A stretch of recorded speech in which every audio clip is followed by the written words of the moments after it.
Israel Adesanya and Kamaru Usman were in attendance tonight to support Francis Ngannou. Izzy, in an interview backstage, says that he plans to fight again in 2027. Oh, I'm not dead. Like, I'm not retired. Man. Calm down. I'm alive. I'm still kicking, so yeah, we here. For 2024, you're back, yeah? Maybe. 2027. Okay. 2027. Look for the return. I'll see you there. Conor McGregor was also in attendance tonight and spoke on his UFC return. Conor says it seems like the opponent will be Michael Chandler, but says it doesn't matter and he just wants to get back in there. Open.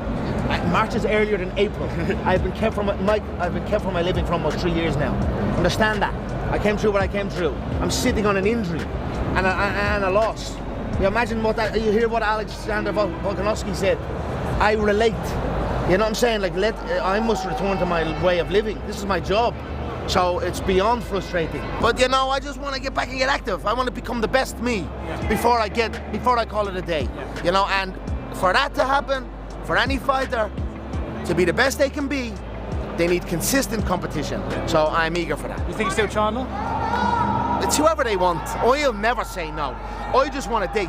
I'll never say no to no one, yeah? So Chandler is what it seems to be. It does not matter to me as long as I get back in there. Jon Jones posts an update after his surgery. Mission complete. Now it's time for the road to recovery. Let's do it.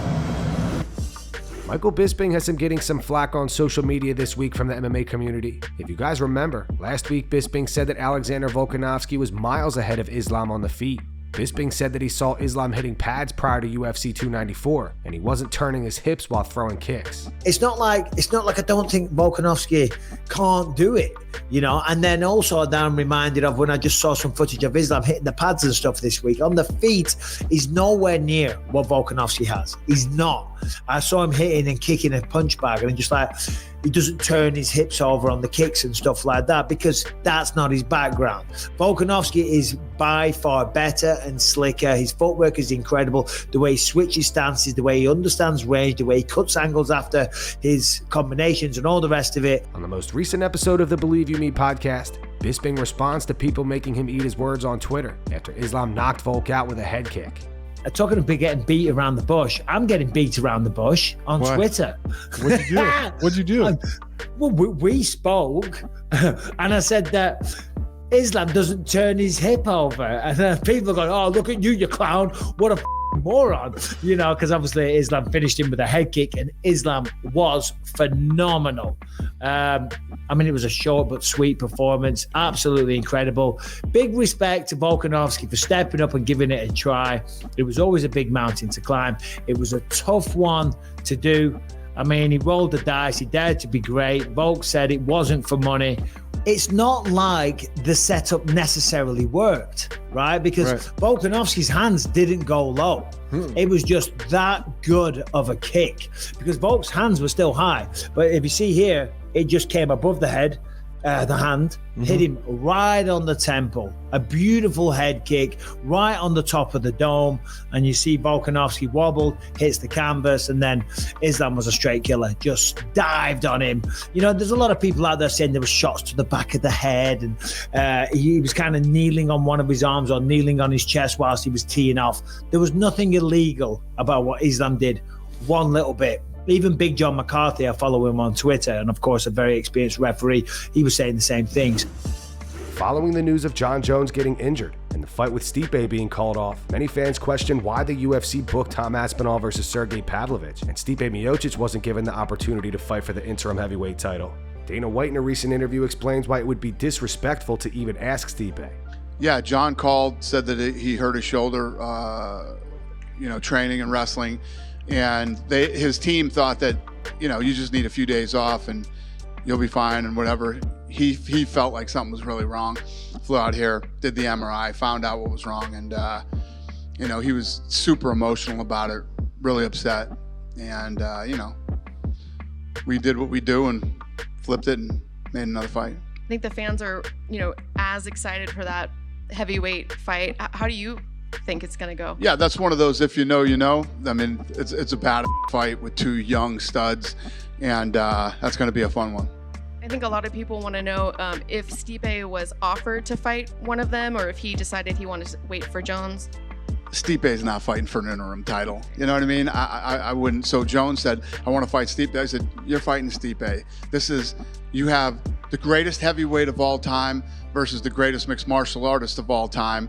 This is a legacy fight for both of those guys. I mean, to even call Stipe and ask Stipe to fight for an interim title is, you know, complete disrespect.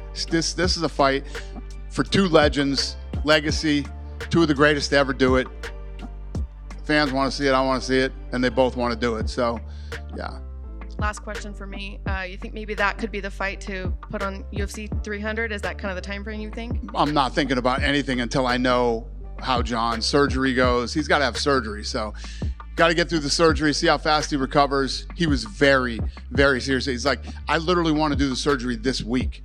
So he wants to go get this thing done and start rehabbing and start working his way back.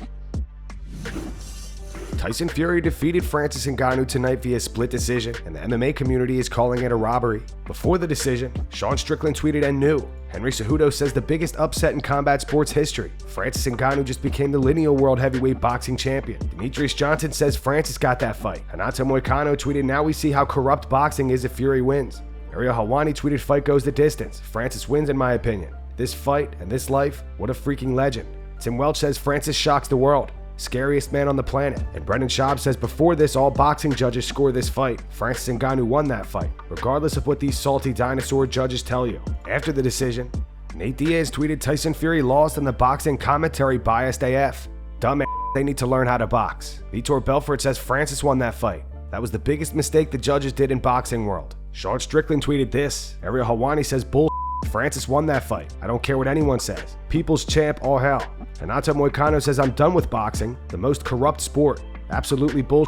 That's why I will never buy a pay-per-view again. Henry Cejudo says Ngannou was robbed. Gotta protect that fight. Gilbert Burns tweeted, wow, come on, Francis won this fight. Max Holloway says almost. Never doubt that man again. Francis Ngannou, what a beast. Ben Askren tweeted, so I guess boxing has really bad judges too. Ben Rothwell says huge win for Francis Ngannou. We don't care what the judges said. Darren Till tweeted, my next fight is going to be in the world of boxing. But me, it's one of the most corrupt shambles of a thing. Francis won fair and square. Alex Bejeda tweeted, proud in the name of all UFC fighters. Good job, Francis Ngannou.